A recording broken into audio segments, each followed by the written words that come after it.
कि नेता प्रतिपक्ष मुख्यमंत्री जी पर लगातार निजी और व्यक्तिगत टिप्पणियां कर रहे हैं। उनको लेकर, उनके स्वास्थ्य को लेकर थक गए हैं, उम्र हो गई है, इस तरीके की बातें, जिसका मैं कतई कभी भी पक्षधर मैं नहीं रहा हूं। नमस्कार, आप देख रहे हैं ब्रेकिंग बिहार। केंद्रीय मंत्री और लोजपा के सुप्रीमो चिराग पासवान पहुंचे पटना और पटना पहुंचने के बाद महाकुंभ हादसे पर उन्होंने दुख जताया। घायलों के शीघ्र स्वास्थ्य लाभ की भी उन्होंने कामना की और इसके साथ ही साथ तेजस्वी यादव जो लगातार मुख्यमंत्री नीतीश कुमार पर सवाल उठा रहे हैं, इस पर जब उनसे सवाल किया गया तो चिराग पासवान का सीधे कहना था कि देख रहे हैं हम कि नेता प्रतिपक्ष तेजस्वी यादव जिन्होंने लगातार मुख्यमंत्री नीतीश कुमार के स्वास्थ्य से लेकर के निजी टिप्पणी कर रहे हैं, ऐसी बातों से बचना चाहिए। जब सत्ता का मजा लेते हैं तब उनको खराबी नजर नहीं आता है। शायद चिराग पासवान भूल रहे हैं कि उनकी राजनीति जो है वो मुख्यमंत्री नीतीश कुमार के खिलाफ ही थी। आज जब सत्ता में चले गए हैं तब चिराग पासवान को मुख्यमंत्री नीतीश कुमार अच्छे लगने लगे, लेकिन इसके पहले क्या स्थिति थी आपको भी पता है। इसके साथ ही साथ दिल्ली चुनाव में जब बात हुई अरविंद केजरीवाल की, महागठबंधन की, इस पर भी चिराग पासवान का सीधे कहना था कि बीजेपी के नेतृत्व वाली सरकार ही वहां बनेगी और महागठबंधन ताश के पत्ते की तरह बिखर रहा। सुनिए इन तमाम मुद्दों पर क्या कुछ कहा लोजपा के सुप्रीमो और केंद्रीय मंत्री चिराग पासवान ने। एक दुखद घटना है जिस तरीके से आज मौनी अमावस्या के दिन कुंभ में कई श्रद्धालुओं को भगदड़ के चलते अपनी जान गंवानी पड़ी। इसके लिए न सिर्फ जितने भी मृतक हैं उनके प्रति मैं अपनी पार्टी की तरफ से श्रद्धांजलि प्रकट करता हूं, बल्कि जितने भी घायल हैं उनके भी जल्द स्वस्थ होने की कामना करता हूं। यकीनन ये घटना दुखद है, जिस तरीके से इतनी भारी संख्या में, और मुझे लगता है शायद ये अपने में एक रिकॉर्ड ही होगा कि जिस संख्या में आज वहाँ पर लोग स्नान के लिए उपस्थित थे, ऐसे में कहाँ पे क्या चूक हुई, किस कारण से इतनी बड़ी घटना ये घटी। प्रधानमंत्री आदरणीय नरेंद्र मोदी जी स्वयं लगातार निरंतरता में उसकी मॉनिटरिंग कर रहे हैं। आज सुबह कैबिनेट की भी बैठक थी, उसमें भी उन्होंने इस चिंता को प्रकट किया। मुख्यमंत्री उत्तर प्रदेश के लगातार वो संपर्क में हैं। मुख्यमंत्री ने भी कई दौर बैठकों के किए। भविष्य में, क्योंकि अभी भी एक लंबा समय है कुंभ का, ये घटना ना घटे इस बात को तो सरकार हमारी सुनिश्चित कर ही रही है, बल्कि इससे कहाँ पे इसमें चूक हुई है या कैसे ये घटना घटी है, इसकी भी उचित जानकारी लेकर उचित कार्रवाई की जाएगी। राहुल गांधी समेत तमाम विपक्ष जो है कुव्यवस्था का आरोप देखिए, मुझे लगता है जिस तरीके से इस बार इंतजाम किए गए, व्यवस्था की गई, लगातार राज्य सरकार ने इस बात को सुनिश्चित करने का कार्य किया। मुख्यमंत्री योगी आदित्यनाथ जी ने भी लगातार न सिर्फ कई बैठकें की बल्कि कई दौरे भी प्रयागराज में किए। मंत्रिमंडल की बैठकें तक वहीं पर ही हाल फिलहाल के हफ्तों में आयोजित की गई और सुनिश्चित करने का प्रयास किया गया, क्योंकि ये अपेक्षित था कि इस बार एक अप्रत्याशित संख्या में लोग वहां पर उपस्थित होंगे। काफी समय तक व्यवस्था ठीक ठाक गई, पर कल रात जिस तरीके से एक अप्रत्याशित भीड़ प्रयागराज कुंभ में पहुंची वहां पर, अब ये जरूर, जैसा मैंने कहा कि ये जांच का विषय है कि कहां पे क्या व्यवस्था में कमी रही, उसको तो जरूर ठीक किया ही जाएगा, बल्कि दोषियों पर भी कार्रवाई की जाएगी। जो लोग इसमें राजनीति कर रहे हैं उनसे मैं ये आग्रह जरूर करूंगा कि ये राजनीति करने का कतई समय नहीं है। ये लोगों की आस्था से जुड़ा हुआ विषय है।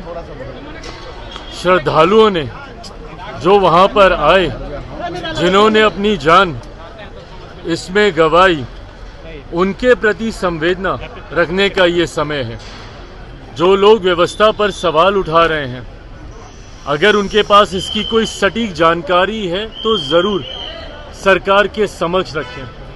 पर मुझे लगता है कि इस बार जितनी संभव व्यवस्था का प्रयास सरकार के द्वारा किया गया, उसमें सरकार ने इस बात को सुनिश्चित करने का कार्य किया कि कहीं कोई लापरवाही, कोई चूक नहीं हो।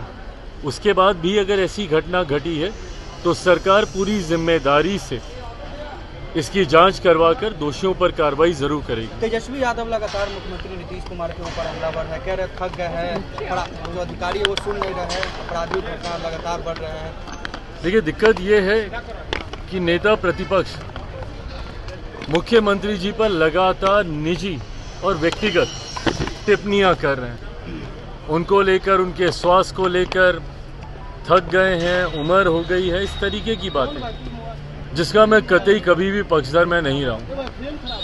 आप नीति पर आप आरोप कीजिए, सरकार की कार्यशैली पर आपको आरोप लगाने हैं, ये वो राजनीतिक विषय हैं जिसके ऊपर हम लोग भी अपनी बातों को खुलकर रखने का काम करेंगे। नेता प्रतिपक्ष का पद एक जिम्मेदारी भरा पद होता है। ऐसे में उनसे अपेक्षा ये नहीं की जाती कि वो इस तरीके के व्यक्तिगत आरोप प्रत्यारोप मुख्यमंत्री जी और उनके पद पर या उनके व्यक्तित्व पर वो करें।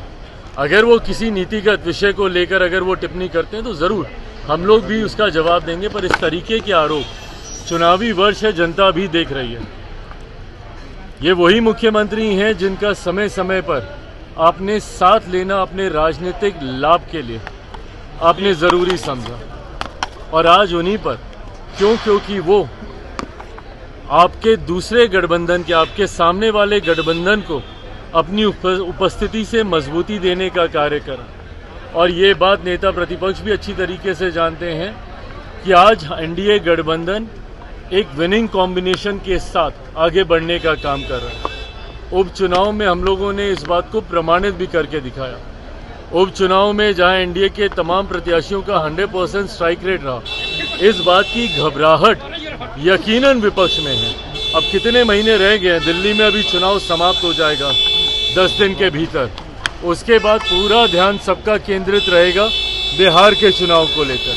और बिहार के चुनाव में जिस गठबंधन के साथ एनडीए आगे बढ़ रहा है, पांचों दल का गठबंधन, ये एक तरफा हमारे गठबंधन को जीत दिलाने के लिए एक मजबूत कॉम्बिनेशन है। मैं मानता हूं इस कॉम्बिनेशन के साथ हम लोग 2025 विधानसभा चुनाव में 225 से ज़्यादा सीटें जीतकर एक ऐतिहासिक जीत एनडीए दर्ज कराएगा। और जिस कोऑर्डिनेशन के साथ हम लोग आगे बढ़ रहे हैं, ये आप सबके संज्ञान में है कि तमाम दलों के प्रदेश अध्यक्ष एक एक कर अलग अलग जिलों में कार्यकर्ता सम्मेलन ऑर्गेनाइज करने का काम कर रहे हैं।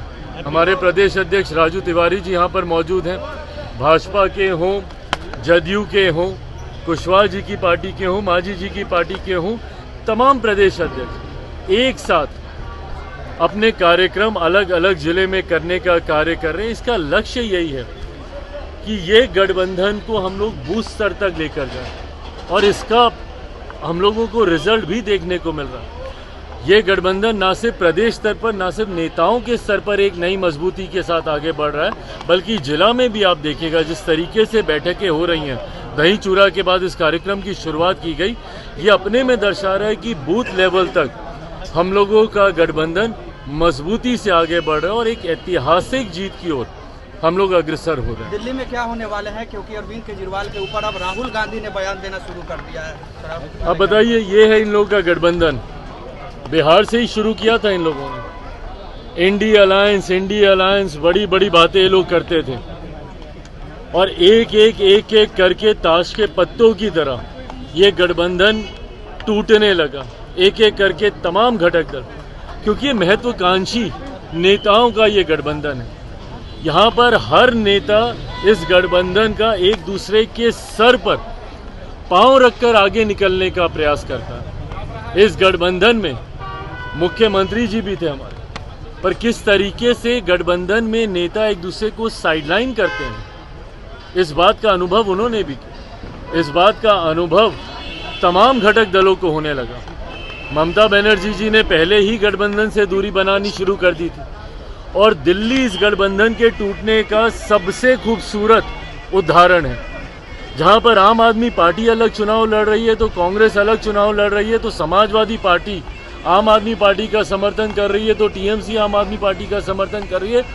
दो गुटों में बटा हुआ ये गठबंधन दिल्ली में दिखाई दे रहा है, जहां पे कांग्रेस का कौन समर्थन कर रहा है भगवान जाने, पर कुछ दल जरूर आम आदमी पार्टी का समर्थन कर रहे हैं। ऐसे में जब इस गठबंधन में इतनी दरारें अभी से देखने को मिल रही हैं, आने वाले दिनों में आप देखिएगा, और ये उदाहरण के साथ अब प्रमाणित भी हो रहा है, जिन जिन राज्यों में 2024 लोकसभा चुनाव के बाद इंडिया अलायंस और उनके दलों के बीच एक उत्साह का माहौल था कि अब हम लोगों की वापसी होगी, अब विपक्ष हावी होगा और धीरे धीरे मोदी सरकार कमज़ोर होती जा रही है। महाराष्ट्र में ये तमाम दल उत्साहित थे। परिणाम विधानसभा के चुनाव में देखने को मिल गए, जहां महाराष्ट्र लोकसभा में जो विपक्षी दलों का गठबंधन था, जिसमें उद्धव ठाकरे जी की पार्टी, कांग्रेस और शरद पवार जी की पार्टी, ये तमाम लोग थे, देखने को मिल गया क्या हुआ विधानसभा के चुनाव में। हरियाणा में जहां कांग्रेस सोच रही थी कि इस बार एक ऐतिहासिक जीत, 60-70 सीटों तक ये लोग सोच रहे थे कि ये लोग जाएंगे, क्या हाल हुआ हरियाणा में। इसी तरीके से दिल्ली में भी आप देखिएगा 10 साल की जो एंटी इनकम्बेंसी है आम आदमी पार्टी की, और जिस तरीके से झूठे वादे करने का एक अप्रत्याशित रिकॉर्ड पूर्व मुख्यमंत्री केजरीवाल जी ने वहां पे स्थापित करने का कार्य किया, जिसको खुद वो खुले मंच पर आज की तारीख में स्वीकारते हैं। भाई हम लोग भी दिल्ली में रहते हैं, दिल्ली में गंगा यमुना हम साफ कर देंगे, तो वहाँ की सड़कें ये बना देंगे, और खुद आज कबूल कर रहे हैं कि ये उन वादों को पूरा नहीं कर पाए। आज की तारीख में दिल्ली के लोग पूरी तरीके से, हम लोग भी धीरे धीरे कैंपेनिंग हम लोगों ने शुरू की है, और जो जनता का जो फीडबैक मिल रहा है, ये बात तय है कि आम आदमी पार्टी की सरकार दिल्ली से जा रही है। भाजपा के नेतृत्व वाली एनडीए की सरकार 8 तारीख को वहाँ पे शपथ लेगी। ये बात दिल्ली की जनता ने कम से कम तय कर ली।